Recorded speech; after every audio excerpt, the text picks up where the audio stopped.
ये बच्ची अपने माँ बाप के साथ जा रही है और आप सब देख रहे हैं, आप बच्ची को हवाले देख रहे हैं, क्या कहना है? ये बच्ची माँ बाप के साथ। साहब का शुक्रिया अदा करता हूँ, उन्होंने बड़ा सारा भी ये सुना और हमारा जो इशू था वो शांत हुआ। बच्ची ने हमारी फेवर में जैसे आप दुआ, आप माँ बाप के साथ हैं इस वक्त, लोग देख रहे हैं। क्या लगता है?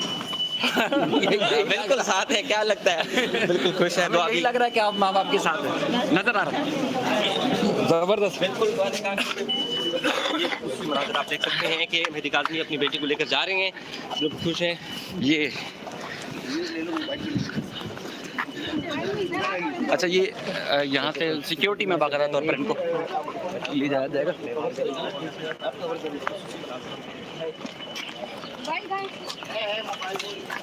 कुछ मनाज़र आप देख रहे हैं कि ज़हरा अपने वालिदैन के साथ जा रही है और पुलिस का जो टीम है, पुलिस भी मेहदी काज़मी साहब को मुबारकबाद दे रही है। पुलिस भी सबसे बड़ी खबर दिखा रही है, मोबाइल में स्टोर करेंगे, ये मोबाइल में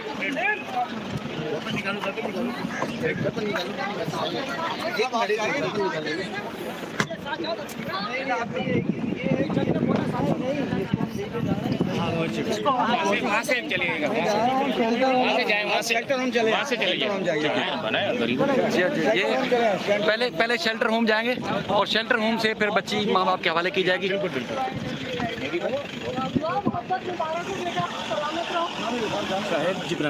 जिब्रान भाई उस तरफ है, वो सामने खड़े हैं जिब्रान भाई।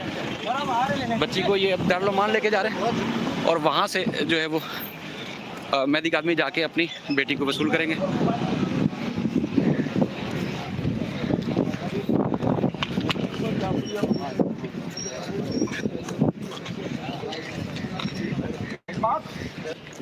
नहीं, ये फोटो साफ आ जाएगा ना, ब्लैक कलर जी, जो भी करना है बाकी ने करना है, हमने तो सिर्फ सिर्फ ठीक करा के। जी जिब्रान भाई, जी आज बड़ी खबर है, वैसे क्या कहना है, क्या हुआ अदालत में? देखिए जी, ये जो 7 महीने मेरे क्लाइंट मेहदी काज़मी साहब, उनकी अहलिया साइमा काज़मी, उनकी तीनों बेटियां बाशमूल जो इस केस के अंदर विक्टिम हैं, ये 7 महीने इनकी ज़िंदगी तो कोई लौटा नहीं सकता। तो एक कर्ब से गुज़रे हैं, एक दर्द से गुज़रे हैं और मेरे ख़्याल में ज़िंदगी भर के लिए एक ट्रॉमा भी आ जाता है, ख़ास तौर पर जब आपको अगवा किया जाए या आपको चाइल्ड मैरिज का निशाना बनाया जाए और उसके बाद मज़ीद जो इसमें ऑफेंसेस केस के अंदर हैं। हमारे निज़ाम को बहुत इम्प्रूव होने की ज़रूरत है। ये 7 महीने के बजाय 7 दिन में भी मामला तय हो सकता था और हल हो सकता था।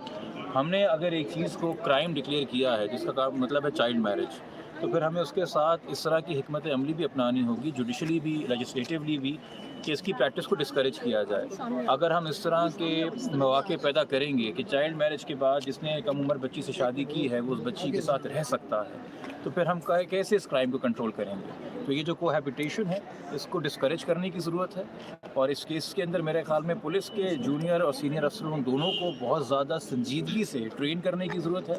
इसके अंदर हमारी अदलिया के लोअर रैंकिंग हाई जुडिशरी हो, इनके जजेस को भी अवेयर और बहुत ज़्यादा मेरे ख्याल में सेंसिटाइज़ करने की ज़रूरत है, बतौर माशरा हमें भी, बाशमूल मेरे और हमारे वकील भी। अब ये देखिए, जब इस तरह की बच्चियाँ अगवा होती हैं और उनको फिर उनके अगवाकारों को गिरफ्तारी से बचाने के लिए अक्सर हरासमेंट पिटिशंस भी फाइल होती हैं। और उसमें क्या होता है कि कोई वकील कह देता है बच्ची को लिख दे के कि वेरीफाइड बाय मी, और 13 साल की बच्ची को 18 कर लिख देता है, इसका कोई शनाख्ती कार्ड नहीं होता। तो मैं तो अपने भी फील्ड की और बार की बात करूँगा, मैं बाकी किसी की क्या बात करूँ। तो इस केस से लेसन्स लर्न करने चाहिए। ये पहला केस नहीं है जिसमें ये ऐसा हुआ है। मैं 4 से ज़ायद केस कर चुका हूँ, जहाँ कुछ महीने शेल्टर होम में रहने के बाद जब बच्ची उस डर और खौफ से बाहर आती है तो वो सही फैसला करती है कि वालिदैन के पास ही जाना है। और ये रिपीटेडली हमें नज़र आ रहा है कि हमें लेसन्स लर्न करके इम्प्रूव करने की ज़रूरत है, ताकि ये इंपॉर्टेंट महीने जो हैं, ये जो दर्द और कर्ब है, इससे वालिदैन ना गुजरें, बच्चे ना गुजरें। अब दुआ ये है कि बच्ची महफूज रहे वालिदैन के साथ, उसकी तालीम दोबारा कंटिन्यू हो, उसको ज़िंदगी में जितनी अपॉर्चुनिटीज़ अवेल करनी है जो तालीम के साथ आती हैं वो मिलें, जो उसकी नशोनुमा ज़हनी है, शख्सियत के तौर पर है, वो उसकी पूरी हो, वालिदैन उसका भरपूर ख्याल रखें। और हम डे 1 से तमाम कोर्ट ऑर्डर से अबाइड करते हुए आए हैं। फ़िलहाल कोर्ट ने वाज़ेह किया है कि हर हफ्ते चाइल्ड प्रोटेक्शन ऑफिसर और एक लेडी पुलिस ऑफिसर जो है वो बच्ची के वेलफेयर को कंफर्म करने के लिए एक रिपोर्ट मरतब करेगी और फैमिली कोर्ट में जमा कराएगी। हम उसकी बिल्कुल पासदारी करेंगे। हमसे दरख्वास्त की गई है, बल्कि डायरेक्शंस दी गई हैं कि हम एक बॉन्ड इशू सबमिट करें कोर्ट के अंदर, हम वो भी सबमिट करेंगे। और हमें डायरेक्शंस है कि पाकिस्तान से बच्ची बाहर नहीं जाएगी, तो हम बिल्कुल उसकी भी अमल दरामद करेंगे। और कभी किसी भी वजह से, रिलीजियस रीजंस की वजह से कि जी उम्रे पे, हज पे या ज़ियारत पे जाना है, या किसी मेडिकल रीज़न की वजह से, या कल को एजुकेशन अपॉर्चुनिटी होती है, बच्ची का किसी बाहर यूनिवर्सिटी में एडमिशन होता है, तो हम रिक्विजिट कोर्ट को आगाह करके ही कोई भी इकदाम लेंगे, उससे पहले ये नहीं होगा। बट ये भी ध्यान में रखिएगा कि बच्ची फ़िलहाल 14 साल के लिए है, कि जितनी भी रिस्ट्रिक्शंस हैं ये सिर्फ तब तक के लिए जब तक कि वो 18 की नहीं हो जाती, क्योंकि जब वो 18 की हो जाएगी तो वो अपने फैसले करने के लिए खुद मुख्तार है।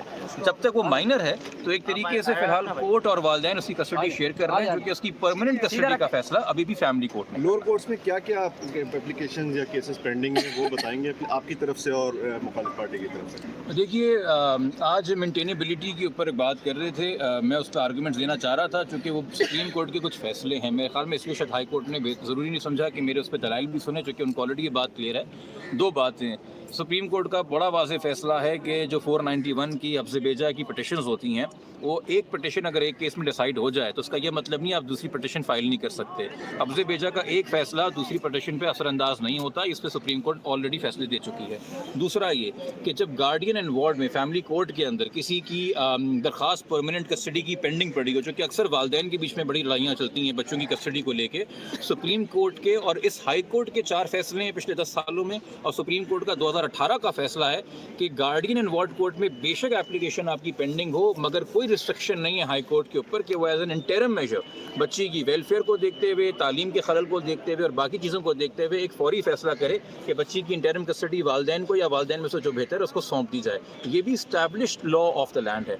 तीसरी बात ये, जो हमारी दरख्वास्त पड़ी हुई थी पेंडिंग ट्रायल कोर्ट में कि बच्ची की हमें कस्टडी दी जाए, उसके बावजूद हम हाई कोर्ट आ गए। तो भाई हम हाई कोर्ट इसलिए आए चूँकि मुल्ज़िम ने बदनीयती से और ट्रायल कोर्ट से भागने के लिए एक दरख्वास्त जमा कराई 10 दिसंबर को, 2 दिन बाद हमारी दरख्वास्त के, कि जी हमें तो ट्रायल कोर्ट पे भरोसा ही नहीं है, हमें तो ट्रायल कोर्ट पे भरोसा ही नहीं है। मुझे नहीं पता, आज प्रेस कॉन्फ्रेंस के अंदर निकल के शायद वो हाई कोर्ट के बारे में भी ये बात कहते हैं। आपने ट्रायल कोर्ट को 4 हफ्ते से फ्रीज़र में डाल दिया है। ट्रायल कोर्ट एक सर्टिफाइड कॉपी तक नहीं दे रहा किसी चीज़ पेपर की केस के अंदर। आप ये तो अदालत को नहीं बता रहे हैं कि आपने किस तरह के हरबे आप इस्तेमाल किए हैं। और आपने कभी सुना है कि जज को जब दिया एप्लीकेशन दी जाए कि हमें आप पे कॉन्फिडेंस नहीं है, तो उस जज की शख्सियत के हवाले से जो इल्ज़ाम है उसी जज को बताए जाएँ, और फिर उस जज की शिकायत डीजे के पास करने के बजाय आप कराची बार एसोसिएशन में जाके वकीलों को कर रहे हैं। यानी कि आप एक जज को स्कैंडलाइज करना चाह रहे हैं, डराना चाह रहे हैं, पर्सनल हो रहे हैं। इस तरह के हरबे आपने इस्तेमाल किए हैं।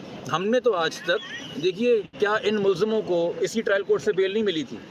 हमने कहा कि हमें इस कोर्ट पे भरोसा नहीं है, कोर्ट डर गया, खौफ में आ गया है। क्या फैमिली कोर्ट ने हमारी इंटरम कस्टडी की दरख्वास्त 1.5 महीना लेके भी रिजेक्ट नहीं कर दी? हमने कहा कि हमें कोर्ट पे भरोसा नहीं है। क्या पहले सिंध हाई कोर्ट ने शुरू में बच्ची को आज़ाद नहीं कर दिया था, जहाँ जाना है चली जाए जून में? हमने क्या कहा कि हमें हाई कोर्ट के जजेस से भरोसा नहीं है? हमने तो कभी ये कलमात अदा नहीं किए।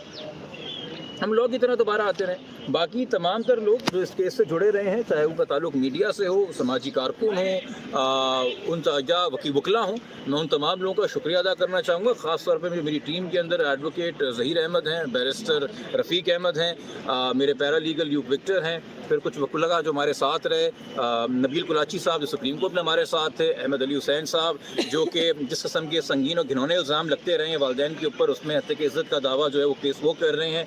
फिर लाहौर के अंदर फ़हाद सिद्दीकी साहब रहे, और अपना अहमद शेर जट साहब इस केस के अंदर रहे, जो वहाँ पे प्रोसीडिंग्स मेला फाइल हुई बच्ची के नाम से। कुछ लोगों ने वकालतनामे जाली साइन करवा के ये काम किया। इसी के साथ साथ मज़ीद जो हमारे साथ यहाँ पे ताउन रहा है कुछ सहाफ़ियों का, जिन्होंने अनथक मेहनत के साथ दिन रात इस इशू को कवर किया है, मैं उन तमाम का शुक्रिया अदा करूँगा।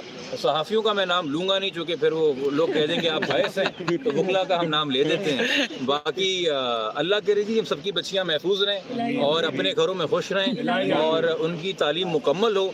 और 18 साल के बाद, ये तो मेरे क्लाइंट को भी मशवरा है, 18 साल के बाद बच्ची आपकी जो बेहतर फैसला करना चाहे, उसके बाद आपका रोल नसीहत का रह गया है, वो अपने फैसले करने के लिए आज़ाद हो। ठीक है, थैंक यू, बहुत शुक्रिया। थैंक यू भाई साहब, आप कुछ कहना चाहते हैं? पहले बार का सेक्रेटरी बना दें। चले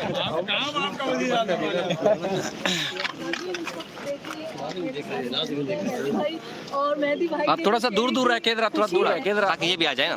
सब बात करेंगे क्योंकि आप वो क्योंकि आपको फौरी अभी जाना भी है चाइल्ड प्रोटेक्शन यूनिट। थोड़ा सा साहब तो जरा शॉर्ट में बता दीजिएगा कि क्या फीलिंग है। जिब्रान नासिर साहब ने भी बात की, आप लाइव हैं इस वक्त तमाम जगहों पर। सबसे पहले तो अल्लाह ताला का शुक्र अदा करूँगा, हाँ, उसके बाद मैं मोअज़्ज़ज़ जज साहब का शुक्र अदा करूँगा जिन्होंने बड़ा बेहतरीन डिसीजन लिया आज। अपने वकला का शुक्रिया अदा करूँगा, जिब्रान भाई, उनकी पूरी टीम, उनके साथ जितने भी एसोसिएट्स थे, ज़हीर अहमद और दूसरे जितने भी हैं, सबका शुक्रिया अदा करूँगा। और मेरे लिए जितने भी दीगर वकला मेरे डिफरेंट केसेस फाइट कर रहे हैं, मैं उन सबका शुक्रिया अदा करूँगा। अल्लाह का शुक्र है आज हम इस पोजीशन पे आए हैं कि मेरी बेटी जो है कोर्ट ने हमें इंटरिम कस्टडी हमारे हवाले कर दी है। और मैं बहुत शुक्रिया अदा करूँगा आप सब सहाफ़ी भाइयों का, ये मेरी सिस्टर भी खड़ी है, इन सब का मैं शुक्रिया अदा करूँगा कि आप लोगों ने मेरे लिए जो अनथक मेहनत की। यकीन करें इसके बगैर शायद ये पॉसिबल नहीं था। और एट दी एंड वो तमाम लोग जो अपनी दुआओं में हाथ उठा के मेरे लिए दुआएं करते थे, मैं उन सब का, और अभी भी करते हैं, मैं उन सब का शुक्रिया अदा करूँगा।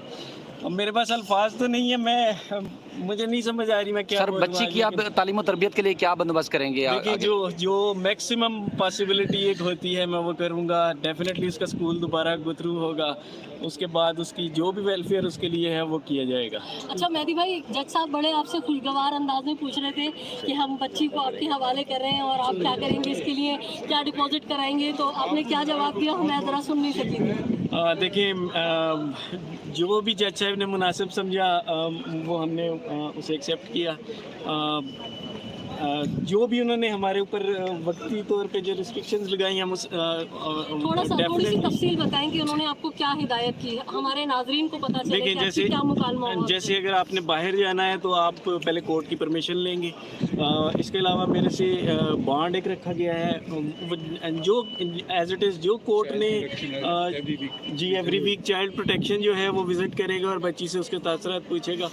जो भी जज साहब ने इस सिलसिले से हमें हुक्म दिया है हम उसे फॉलो करेंगे। चले ठीक है। अब आपने चूँकि चाइल्ड प्रोटेक्शन यूनिट जाना है, बच्ची को वहाँ से रिसीव करना है और आपने घर जाना है, और इंशाल्लाह फिर बात भी होगी, राब्ता भी होगा। और चले।